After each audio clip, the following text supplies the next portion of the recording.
Okay. Yeah, that'll be great. And we'll just All right. hang in here and see if some kids turn up. My grandchildren are so disappointed because they're out tonight. They actually said the other day to my daughter, they said, "Oh, it's Friday. I'm sure someone is telling kids stories, you know." And Yeah. they said, "Is that Baba, the Baba man? Is he going to be there?" And I said, "I don't know. You'll have to see. He tries to be The Baba Man. I like that. the Baba man. Yeah, The Baba The Man. Baba. They just you have The to. Baba, the They Baba, the just Baba, the love Baba, the it. Baba, the Baba C. I still get, I get that from a lot of adults in this area who remember me from when they were children and in schools. So that means I must be doing something right, uh, because it made an impact on them. We're gonna give it a It couple of more did. minutes. We're Yeah. gonna give it. Otherwise, I'll just tell to you that Hey, that'll be that's all fun. right. Yes, but Yeah, we're gonna give it give a them. couple of minutes. Now, where I am, it's an awkward time of year because a lot of people in Washington, D.C. go on vacation in August. And that's long, convoluted thing, but they go on vacation in August. I guess because we have a lot of government workers, we have a lot of school teachers and their parent and their kids trying to get a vacation in before school opens again. And in the area where I am, there are about five different official school openings. They used to all be one. They used to all be the day after Labor Day, but that's not the case anymore. Anyhow, They have um, staggered. They have started to stagger holidays in Australia and in Switzerland, and that is a commercial reason. It means that if the children are going to, if the families go on a skiing holiday or a summer holiday, and they all right, have it in the same slot, the hotels only have those 4 weeks. But if they start 2 weeks early, so like here too, they say, "Oh, right. it's the Netherlands week, it's the UK week." So the ski resorts have a much longer season. It's a commercial reason, I think. Oh yeah, and that's a part of what's happening here in the DMV, which and when I say DMV, I'm talking about DC, Maryland, and Virginia, not the Department of Motor Vehicles. But Okay. uh, they some of the schools were adjusted to fit commercial reasons, and some of the schools that didn't do that were under great pressure. But I service a lot of different districts, and I'm never quite sure who is open when, so I have to stay on top of it. Because even their holiday breaks are a bit different. And on top of that, we have what we call public charter schools, and they follow a different thing. And like one that I love working with, they have a break of either a week or 2 weeks every few weeks. Oh, hold on, someone's trying to get in. Yes, Santa. Yes. Hello. Anyhow, it's Um, all very interesting. Yeah. So it's good. Baba C, while I have you here, how good is your Igbo? My Ebo, Yeah. We are I talking about the Igbo language or Yoruba, but no, I'm just wondering about the pronunciation at the end of a story. Akuku, Ahu, Mechana or Mechana or Mechana. Do you know? okay. So usually with African languages, with the vowels, if you put an H after it, you're in good proximization. And I Hmm. would dare say that in the Igbo or Yoruba, the I know in Swahili, the emphasis is put on the next to the last uh, syllable. I Okay. also know that both languages are very gracious, that you're even trying to get their language so they won't get upset if you are a little bit off. I think the All J's, right. the just sound, and C and K both, well, depending on the word, have the k sound. So say it again. Let me hear you say it again. Akuku, Ahu, Mechana. That sounds about right. And I'm listening through Okay. Swahili ears, but that sounds about right. Yeah. So and I'm pronouncing it listening through, my friends, Right. when they speak to each other and things like that. Hello, Santa. Shouldn't you be busy in your workshop? Hello. I am busy. I've just taken a break to come and listen to some fabulous stories. All Baba right, C it's always just says, the three come of us along, you'll today. enjoy. Hmm. What's happening is that I think John is still traveling. A lot of people are still at festivals, but as you know, John Rowe, for those of listening on Facebook, he's sort of the grandfather of all this story stuff, along with Baba C and Santa Claus. Who would have thought that we have Santa Claus here with us, that he's taking away time from his busy workshop? I have a question for you, Santa. How do you and the elves deal with all the electronic toys that children want these days? Well, I'm no good with them. My limit is things made of wood. You probably couldn't hear that. But the No. elves, they're really up on it. They use this the AI, they use all that stuff and they design electronic toys. And then they work with grown-ups in factories where they make things like the iPhone and stuff like that. So they're just it's all beyond me. Bit of wood, Well, I'm finished. oh yeah, there we go. Santa, remind me that next time, either when you tell stories or whatever, when my grandchildren were very young, um, there was great hilarity. Every night they wanted a made-up story, so that means one of my own. And there was a whole series, as it happens, and it's called Santa and the Alien. And Ooh. I shall tell you one day about Santa and the Alien. And of course, there's a lot of hilarity in it. So we've got Norman here. Norman, show yourself. Hey, Norman. He'll be back in a moment because he signed out and signed back in. Oh, He probably okay. stepped away from his computer for a moment. Okay, we're going to give it one more minute and then we're going to start. And then we get started. We're going to go to at least 2 countries today, and then we'll see how much time we've got left, and then we might just fit in another shorter story. Plus, very, very nice with David Heathfield, who is doing the stories with the children from Gaza. You know how in 21 you had this World Storytelling Cafe and children from Palestine would be telling stories. Yes. So I'm going to record one later tonight, which I might fit in. We'll see. Hello, kids. How are you tonight? How lovely to see you. All right. So let me do this. Let me do this. Go on, Babati. Ladies and gentlemen, boys and girls, and all those assembled, welcome once again to the worldstorytellingcafe.com. Today we have stories for children told by the one, the only, the magnificent Evita. Hello and welcome. Hello, welcome. Now, my dear friends, I have had the fortune when I was in London with Baden to go to a studio for the Super Great Kids story. So I'm giving them a bit of a plug. It's a wonderful podcast to tell a few stories there. And maybe we shall just start with the stories for the very young ones in case, like Santa's watching, in case you have to go to bed after one story. So I'm giving you the opportunity for your younger ones to come first. Now, we're going to go all the way to Australia. And this story, you might know it as the gingerbread man, Santa.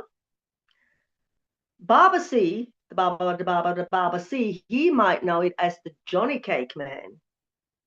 Well, you know that we do have a version in Australia about the Johnny Cake Man.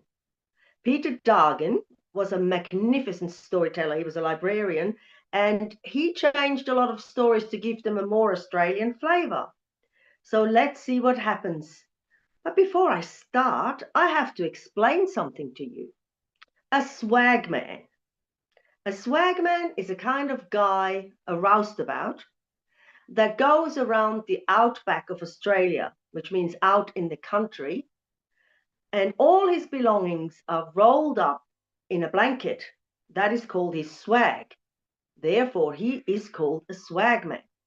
What he has in that rolled up blanket too is a tucker bag.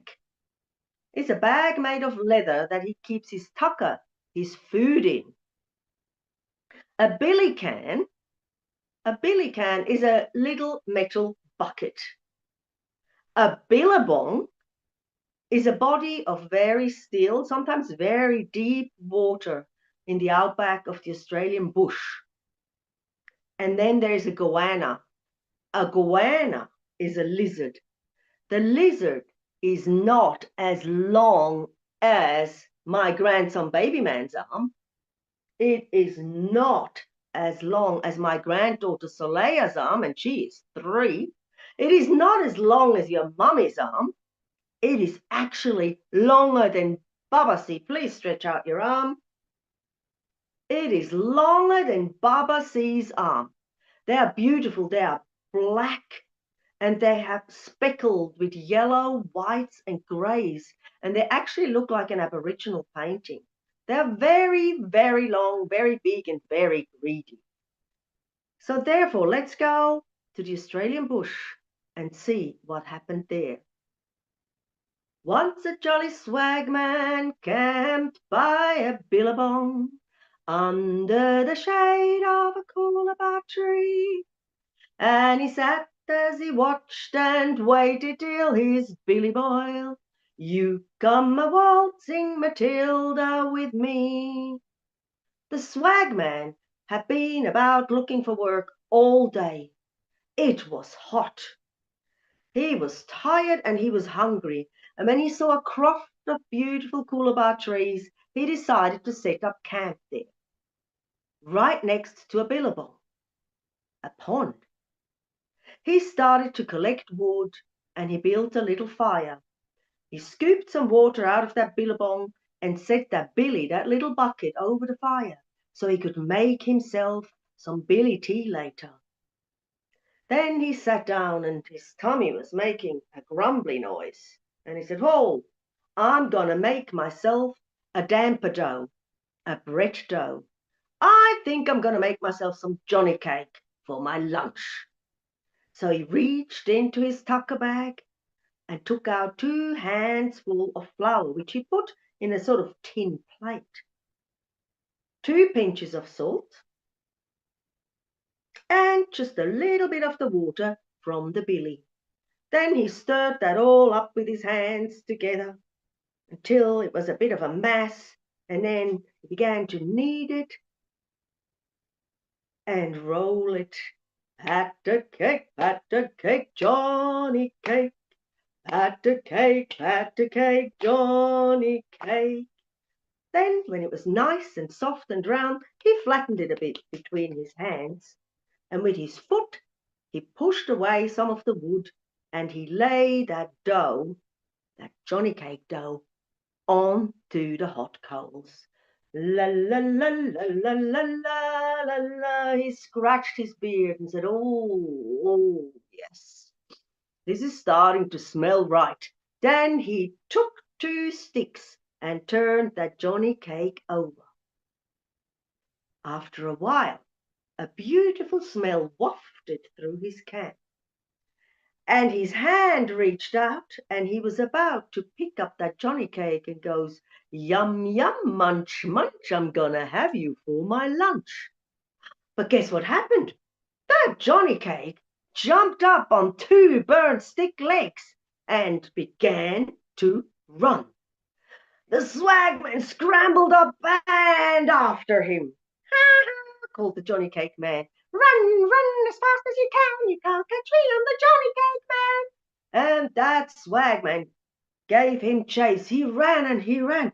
He huffed and he puffed. But that johnny cake was pretty fast. "Ha ha, run, run as fast as you can. You can't catch me, I'm the johnny cake man." And he ran on those little stick legs. Further down the track, oomph, oomph, oomph, oomph, was Old Man Emu. An emu is tall, can't fly. It's a bit like an ostrich, has very long legs. Emu, oomph, oomph. He saw the johnny cake man. He liked what he saw. "Oomph, oomph, you can't run. You can't hide. Oomph, oomph. I want you for my lunch. inside. Ha ha! Run as fast as you can, you can't catch me, I'm the Johnny Cake Man, chortled the Johnny Cake and kept running. The emu stretched his left leg and stretched his right leg. And you must know, my friends, emus are very fast. And he began to run after Johnny Cake. Johnny Cake saying, I ran away from the swine, I'll run away from you too. But that emu, he ran and ran. The Johnny Cake ran faster and faster, but soon he could almost feel that beak on the back of his thick legs. He saw a hollow log. In through one side of the hollow log went the Johnny Cake Man. Out the other side of the hollow log went the Johnny Cake Man. The emu after him, in one side of the hollow log, and he was stuck fast. Ha ha! Run as fast as you can. You can't catch me, I'm the Johnny Cake Man. Up on the hill was Grandmother Dingo. A dingo is a dog. She heard the Johnny Cake Man before she saw him. She smelt that Johnny Cake Man before she saw him. And then she flared her nostrils, she licked her chops, and then she saw him. And she liked what she saw. Ooh, run as fast as you can. You can't run. You can't hide. I want you for my lunch. Inside, said the Johnny Cake Man. I ran away from the swag man. I ran away from the emu, and I'm going to run away from you too. Run as fast as you can. You can't catch me. I'm the Johnny Cake Man. And the Johnny Cake Man ran. Emu had a big yawn and a big stretch, and then she bounded after that Johnny Cake Man. Oh, she bounded. Legs were bum, ba-dum, ba-dum. She got closer and closer and closer, and Johnny Cake could feel her hot breath on his back. That dingo was close, but the Johnny Cake Man saw an overhanging branch, jumped up and pulled up his legs. And Dingo was so fast, my friends, that she didn't see the embankment. She couldn't stop herself, and roly-poly, tail over head over tail, and roly-poly, she rolled down the embankment. When she got there, she slunk off. Run as fast as you can. You can't catch me. I'm the Johnny Cake Man. And Johnny Cake Man kept running at a good pace until he came to the river. And there on a rock was Goanna. And Goanna saw Johnny Cake Man. And Goanna liked what she saw. She was not talking. She was thinking. You can't. You can't hide. I want you for my lunch inside. Then Goanna looked past the Johnny Cake Man and she said, Hey, Johnny Cake Man, I've got a hunch that that swag man running over there wants you for his lunch. The Johnny Cake Man turned around and he saw, red in the face, sweat pouring down, the swag man coming closer and closer. Oh no, I've come to your shore. Now I can't run anymore. I've run away from that swag man. I've run away from the emu. I've run away from the dingo. Help me, if you can, cried a desperate Johnny Cake Man. Oh, said Goanna, sticking out her tongue. I will help you, Johnny Cake Man. Never mind. Climb onto my back, Johnny Cake Man, and hold on tight as you can. The Johnny Cake Man jumped onto the Goanna's back. For sure I'll help you, for sure I'll bring you to the other shore. The Johnny Cake Man was on that Goanna's back, and he held on with all his might, full of fright, and Goanna sank lower into the water. Ah, my feet are getting wet, my feet are getting wet, said Johnny Cake Man. Do something. Oh, never mind, Johnny Cake Man, said Goanna. Climb onto my neck. Johnny Cake Man, and hold on as tight as you can. Johnny Cake Man scrambled up and held on tight. He was so full of fright. The goanna sank a little bit lower, and the waves were lapping at Johnny Cake's tummy. Oh, oh, Johnny Cake Man croaked. My tummy is getting soaked. Never mind, Johnny Cake Man, said the goanna. Climb onto my head and hold on tight as you can, my friend Johnny Cake Man. The Johnny Cake Man climbed onto the goanna's head. They arrived on the other side. Goanna stuck out her tongue, opened her mouth wide. Let me see your mouth, goannas. And with one slurp, pulled the Johnny Cake Man inside. And that, my friends, was the end of the Johnny Cake Man. Waltzing Matilda, you come a waltzing Matilda with me. So beware of goannas, my friends, beware. Great There we story. were.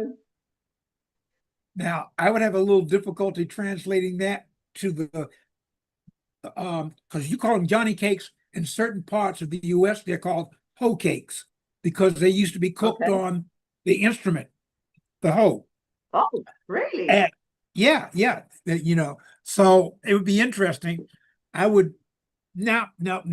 Too many areas I'd get in trouble saying hoe cakes. Yeah, I know. I Yeah. can just imagine. So they're gingerbread mans. Norman, what are they called in your part next of the wood? Well, they're called Johnny cakes, but I heard of a word from a book from the United States that they're another word for journey cakes, and it Oh, got yes. to Johnny cakes. Well, the journey I cakes would see. probably be for those who were seeking, following the North Star, following their way to freedom.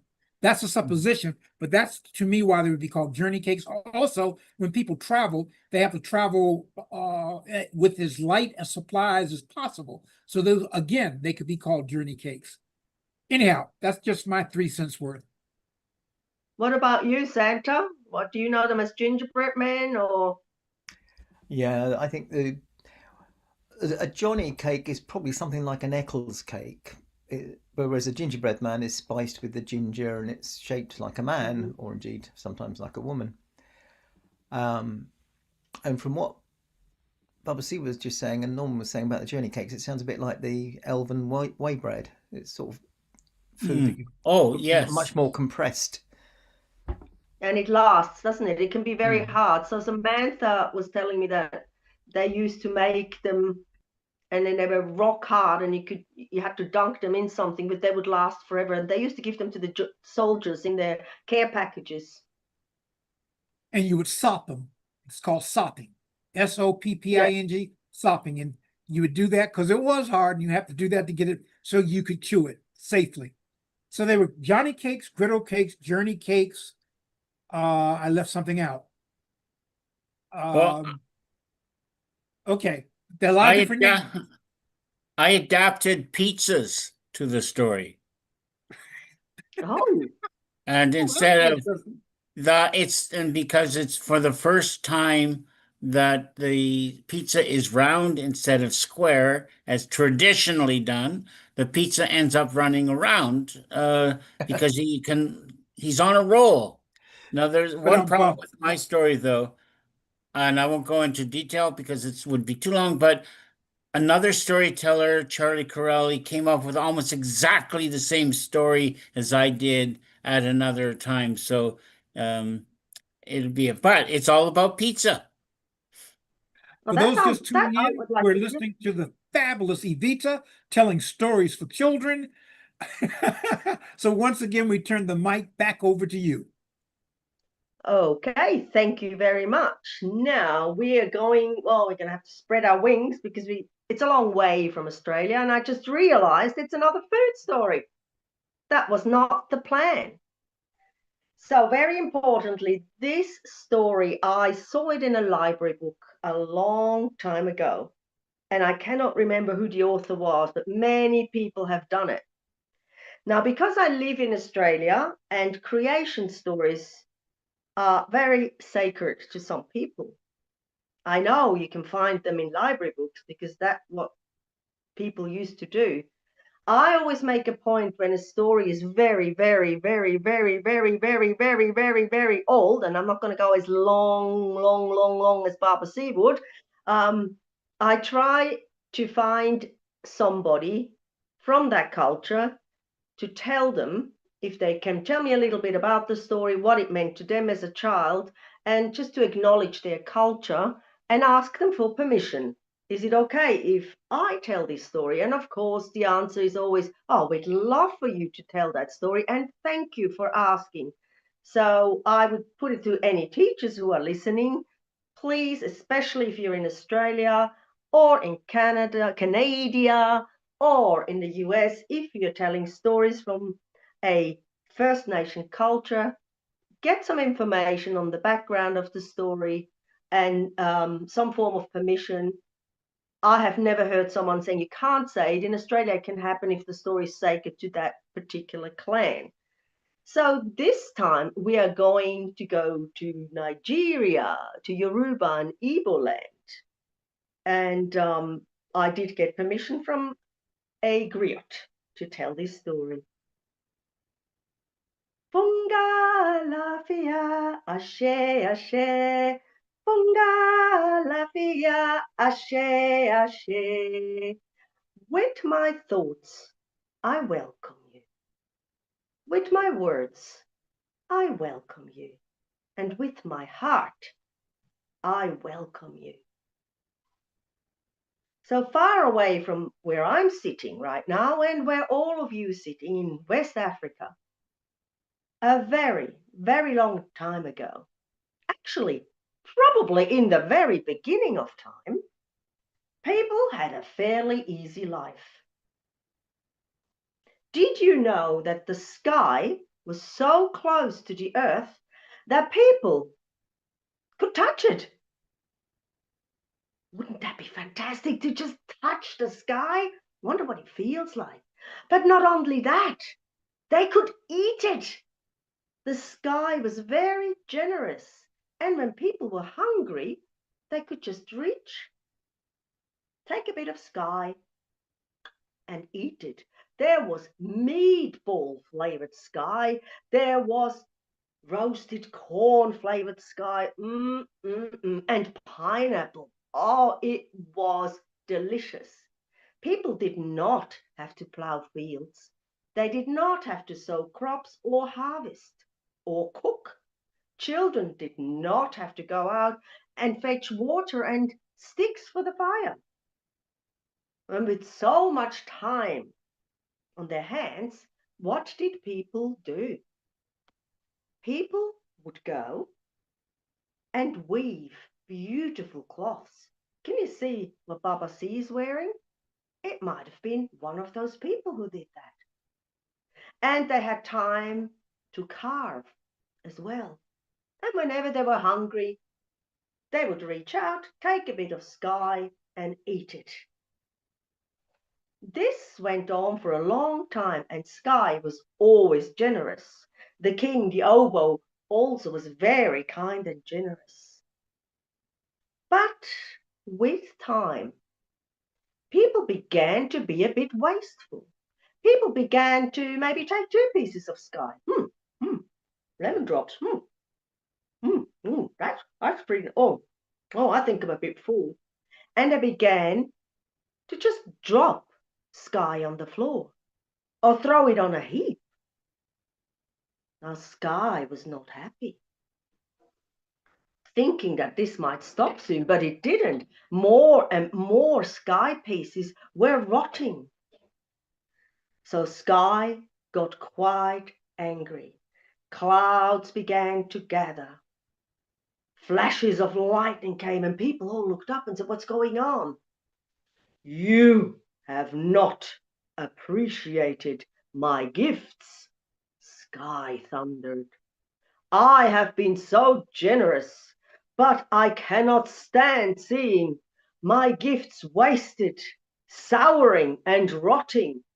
Do not do this again. Be mindful of my gift, or I shall have to leave. And more thunder was clapping and more flashes were there. People's legs were shaking. They fell to their knees. And they promised they'd be more careful. The oboe heard about it too, and he sent out people to tell everyone in the land, please, only take as much as you need. Do not waste our generous sky. And I'm telling you something, friends, for a while, it went really well. Before people had seconds and thirds and fourths, they went, oh, no, actually, I think I'm good. But then came the feast, the yearly feast, where everybody was celebrating the oboe's generosity, where everybody would go and watch their king dance in the beautiful robes. Did you know the king had people whose only job at the palace was to cut pieces of sky into special shapes and flavors? People got really excited because the feast was always grand. It would last for days and it would be wonderful, wonderful.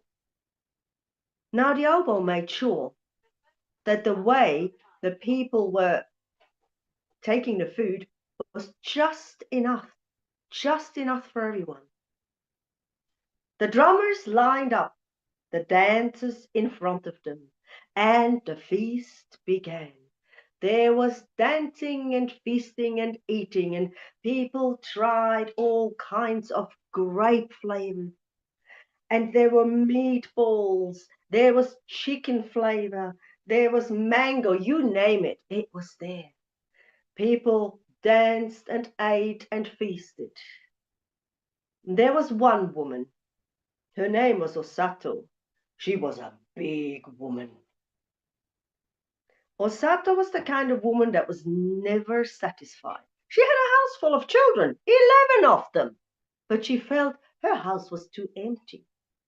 She wore beautiful robes out of nice cotton, but she wanted finer material. She had bracelets and necklaces made from beautifully, delicately carved wood, but she wanted coral. And Osato loved to eat.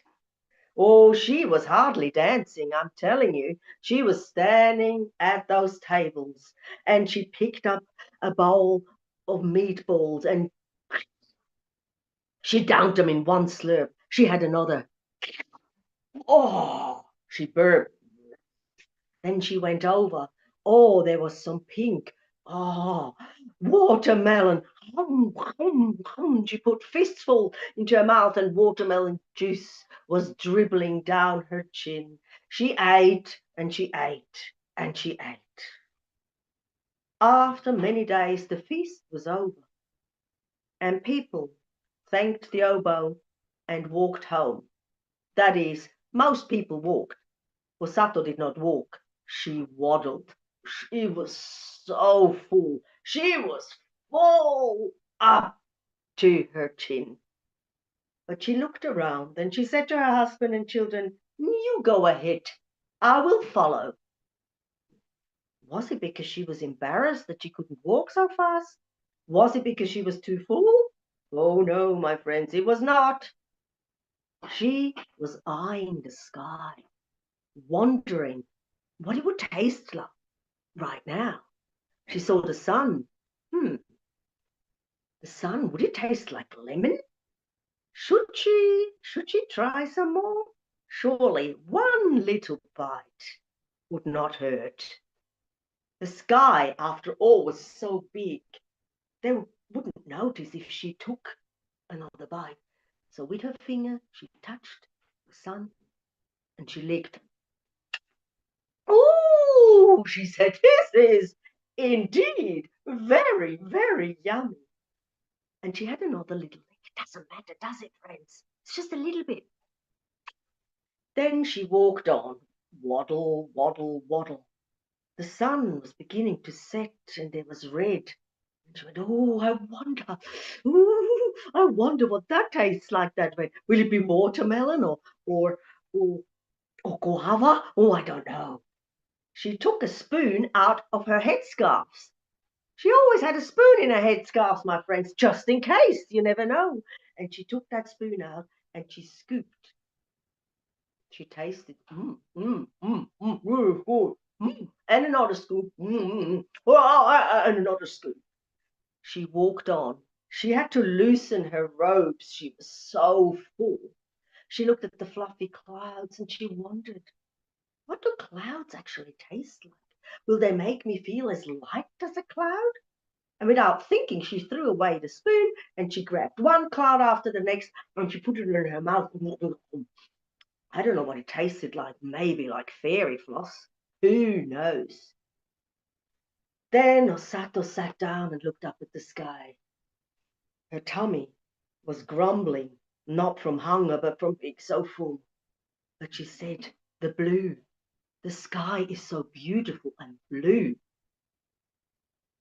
I wonder if it tastes like berries or... So she took a piece and licked it. It tasted so good, my friends, she could not help herself.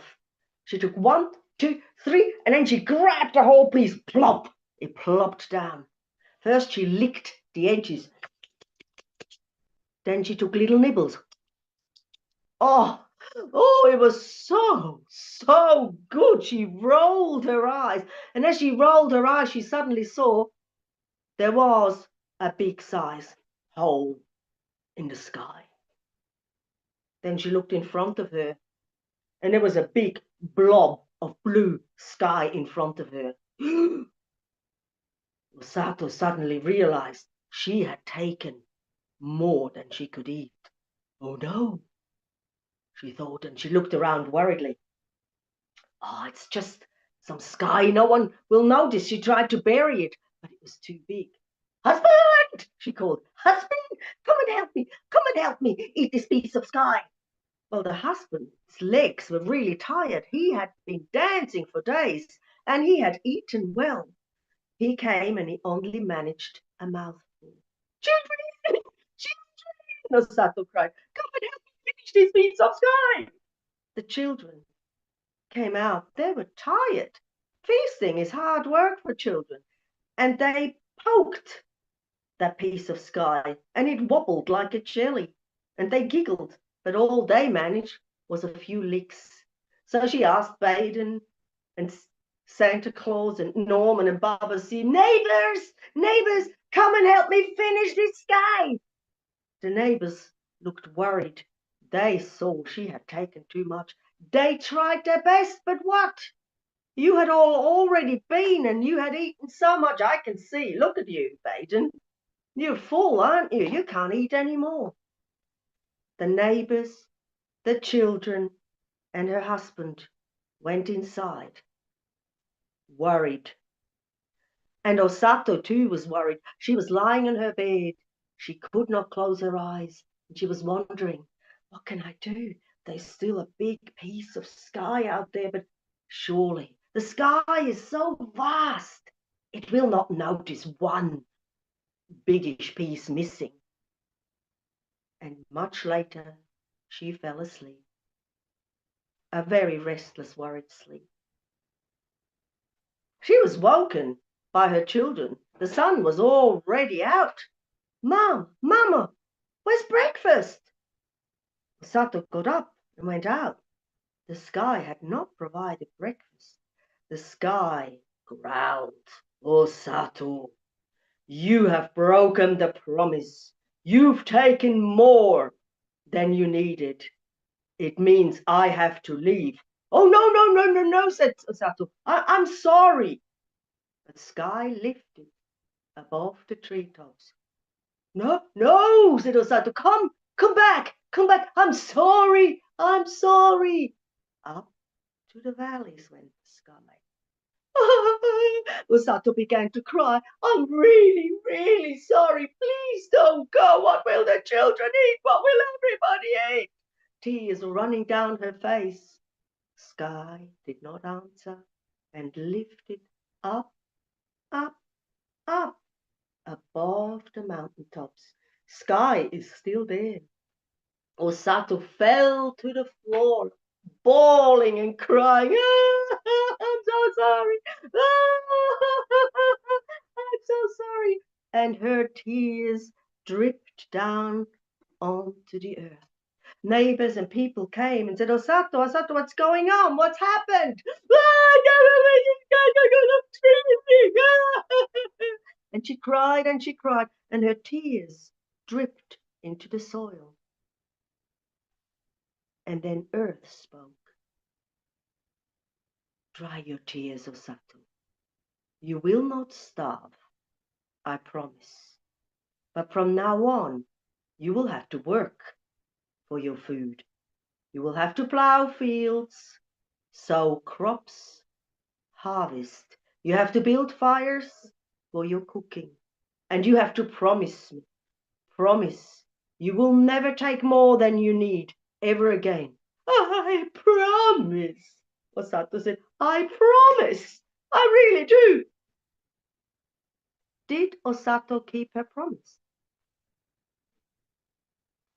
She did. She told her children, her neighbors' children, her grandchildren and her great-grandchildren this story. She told me this story, and now I have told it to you. Akuko ahu machara. Go with peace. Well, actually, don't go yet. No, don't go yet. I tell a variation of that story, and yours went down a slightly different route, but I loved it just the same. So, Asante Sana, thank you very much. And Vizuri Sana, which means very well done. Both of those are from the Swahili.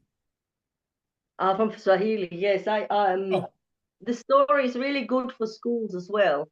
yes, yes. I used it a lot when I was talking to the wee ones really get it. And I find that if you position it correctly, it's good for what we call elementary, middle school, and even the senior high school folk. But you know who gets the biggest kick out of it? College people. When I tell that story to college people, they get a big kick out of it. Yeah, they do. They do. Yeah. And it's it's got so many levels. And what I love about our storytelling community is that we just let the story do its magic. Yes. You know, Yes. I've seen people give a whole spiel at the beginning of the story, and I personally don't like that. No. Yeah, it just takes away the whole magic. How are you, Baden? Oh, you're gonna make him talk. Yeah, I'm gonna let him talk. He's not Oh, that's talking. right. Oh, no. No. He's good. I'm He's I'm given still up. recovering from hearing Babasi say that he went to college, but I realized other than that, I'm good. I deserve that because I started this time around. Usually Baden starts it, but this time around, that was a good one, Baden. I don't get angry, I get even. That sounds like a good plan. Now that we're a quarter to, I'm gonna have to. Yeah, I might do the bundle story. I don't know if you guys have heard it or not, but it doesn't really matter. So this story came to me probably, wait a minute, how old is he now? About 12, 15 years ago. And what had happened is that in the class of my son at the Waldorf Steiner School, two best friends had a big fight. And a teacher came to me and she said, do you think you could have a story for that? Now, in Steiner schools, they have main lessons. So they take a 6-week block where they teach a certain theme. So in class 5, it will be all about India. So I went home. I think I had the fortune of knowing these two fellas. So what actually had happened, all the teacher told me was that the two best friends were out in the playground and one friend called another friend a name. I will not repeat it here. That boy went home and told his mama and his papa so-and-so called me this and this name. Now, can you believe it? That papa and that mama were not impressed. They went straight to the school the next morning, and do you know what they said to the teacher? We want you to make sure that these two do not sit next to each other and do not play with each other. And the teacher said, whoa, whoa, whoa, I don't know if I can do that. But the parents were adamant, or they would take it further. Must have been a pretty bad name. And these kids had been together since kindergarten. They get the same teacher from class 1. So they were like a family. And the teacher said to me, this is such a harmonious class. It's not okay what the child said, but I really need a story. And because they were doing India as a main lesson, I went home. I thought a little bit on what these boys were like. And lo and behold, thank you, story spirits, they came and gave me one. Om Shri Ram Jai Ram Jai Jai Ram. Om Shri Ram Jai Ram Jai Jai Ram. Om Shri Ram Jai Ram Jai Jai Ram. Om Shri Ram Jai Ram Jai Jai Ram. Far away in India, in a beautiful green fragrant valley, there was a village where everybody lived together happily. It worked so well because there were the doers and the thinkers, the workers and the nurturers. There were the teachers and the students. And like in every village all over the world, there were a few that were a little bit cheeky. Now let me tell you what happened there. Goral, one of the young men, was seen going about the village carrying bundles, little sacks, and putting them next to a market stall and in front of people's houses. People just laughed and thought, ah, here is Goral, up to his usual mischief. He's probably playing a trick on us. When Kripal, his best friend, found one of those bundles on his doorstep, he didn't ignore it like the others. He picked it up and he took it inside and put it on his table. He walked around the table and he looked at it from all sides. Should he open it? But one never knows what might be in a bundle like that. So he undid the little tie and he opened the bag. Inside was a black, heavy rock. Goral stood back. He looked at it from all sides and then he felt very, very vexed. This stupid Goral, Kripal said. What is he doing? Just dropping bundles with a heavy rock in front of people's houses as if he had nothing better to do. I'm going to have a word with him. No, I'm not.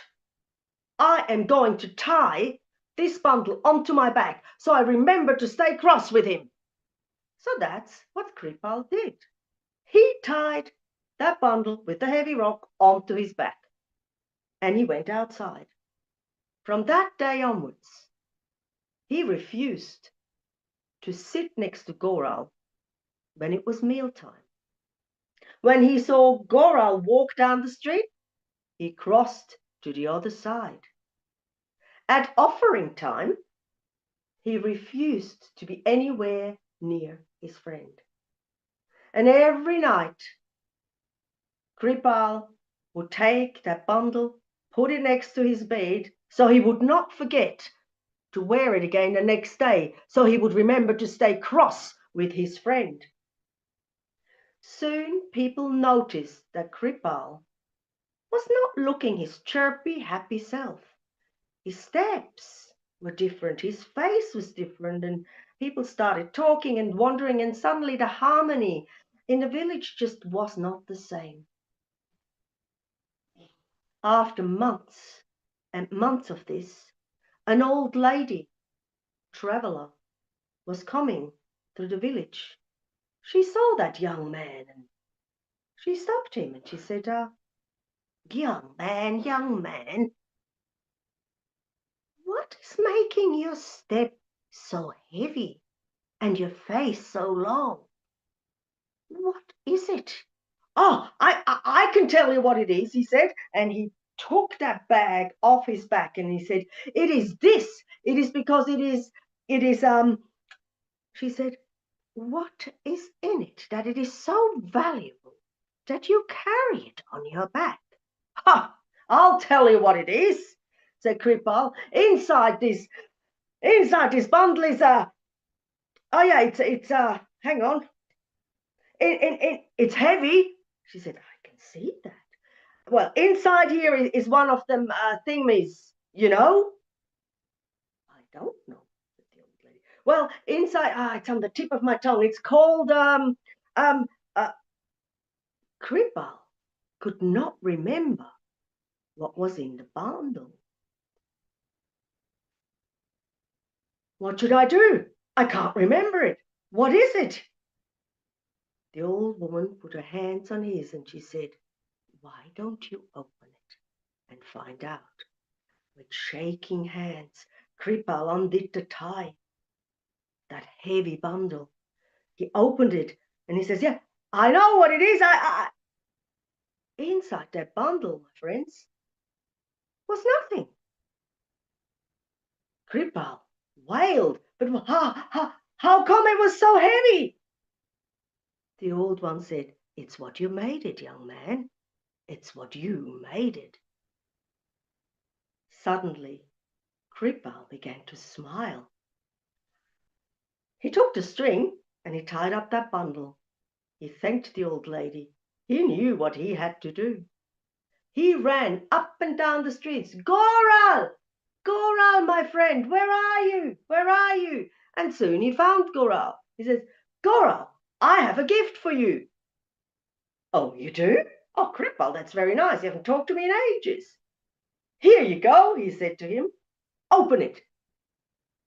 And Goral opened the bundle and looked inside and says, Krippal, there's nothing in it. Oh, my friend, oh, yes, there is. There is a hug from a silly old friend, and the two men fell into each other's arms, and harmony returned to that village. We all sing in harmony, singing in celebration. We all sing in harmony, singing in love. We are one, singing in celebration. We are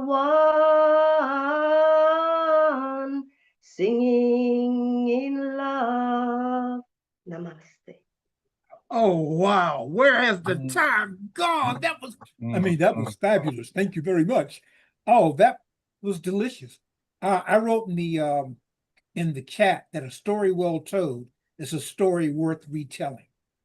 And it's just like a good meal. If you enjoyed a good meal, you want to have it again. You have been fabulous as always, and we've enjoyed you. But now we've got to do a little bit of work. And I just lost my prompt. Hold on a moment. Where'd it go? Ah, my prompt disappeared. Let's try. Oops. Prompt? Yeah, I have a prompt about what's coming up. There it is. Who's next? Yeah, okay. So what's coming up? That's not it. Okay, there it is. I don't see for next week. I don't see for next Friday. And next Friday will be August 29th. Oh, by the way, I'm still celebrating my birthday, so keep those gifts and donations coming my way. But Wednesday on the September 3rd, we have Tunes and Tales, 7 p.m. UK time. Rona Babar will be telling stories on Friday, stories for children, on September 5th, 6 p.m. UK time. Then Michael Kern on the 12th, and Zoea, yes, on the 19th, and Rachel Smith on the 20th. That's a Saturday, and that'll be at 1:30 p.m. again, UK time. And wouldn't you know it, I got a call coming in. I'm not going to answer it. And then finally, as I can see, is we have Ursha, who will be Friday, September 26th, Stories for Children. So I want to thank everybody who tuned in. I will call you back when I'm done. Excuse me. Persistent. Thank everybody for tuning in, whether you are on worldstorytellingcafe.com or Facebook. And hold on just a second. I have to call you right back. I'm in Zoom right now. I'll call you back in 5 minutes. Okay. Baba That was one of those people that wouldn't stop. Yes, ma'am. A shout out to Emiliana and Elio in Zurich, my grandchildren, and right. also Montgomery and Esmeralda in Australia, and all their friends. I can't say all their names because otherwise we'll be here for another half hour. So thank you, children, for listening to my stories, and thank you all for being here.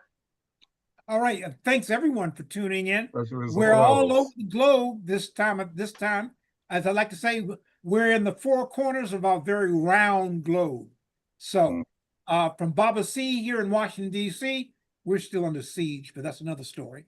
Thank you, everybody, for tuning in. And we look forward to seeing you on the next Stories for Children and other worldstorytellingcafe.com activities. In the meantime, have a fantastic Friday, a wonderful weekend, and remember, the difference between a good day and a great day is you. So choose to be a great day. All right. Thank you. Everybody take Thank you care. for joining us. Good Oh, I can night. listen to you forever. Good. Yep. Good Bye. Enjoy afternoon. your Good evening. afternoon, Baba Take C. care, everyone. Yes. All right. Bye, Take care. Norman. Lovely to see you, Santa. Back to the Baden, workshop you go. Baden, we have to catch up with each other. Norman, we will catch up with each other. Santa We Mike, do. We do. we Take care of yes, yourselves. Take care of each other. Bye for yes. now. Bye for Take now. care. To be continued. Bye. See you.